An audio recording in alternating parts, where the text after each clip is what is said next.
शेतकरी बंधू भगिनींनो नमस्कार. फळबाग लागवड करण्याचा विचार करताय तर मग हवामान अनुकूल फळबाग लागवड म्हणजेच सीआरए तंत्राचा अवलंब अवश्य करा, कारण ते आपल्यासारख्या दुष्काळी भागात अत्यंत फायदेशीर तंत्र आहे. जाणून घेऊ त्याचे फायदे.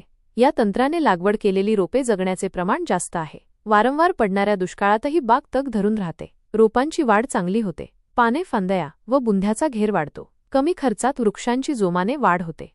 उत्पादनात वाढ होते. आता जाणून घेऊ हवामान अनुकूल फळबाग लागवड म्हणजेच सीआरए पद्धतीने लागवड कशी करायची ते. लागवडीची जागा निवडून त्या ठिकाणी 2 फूट खोली, लांबी, रुंदी असलेला खड्डा खोदावा.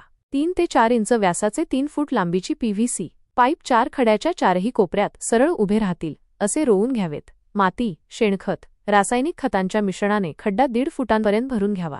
1.5 फूट खड्डा भरल्यानंतर कलमा रोपांची लागवड करून उर्वरित अर्धा फुटाचा खड्डा भरून घ्यावा.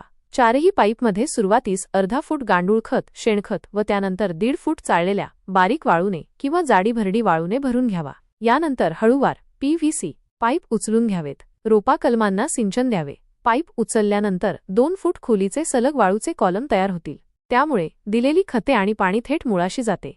मुळांद्वारे ती व्यवस्थित शोषली जातात व झाडांची वाढ चांगली होते. सुरुवातीच्या 3 ते 4 वर्षात झाडाची वाढ चांगली होते. त्यामुळे ते दुष्काळाला बळी पडत नाहीत. शिवाय फळधारणा लवकर येऊन उत्पादन वाढते.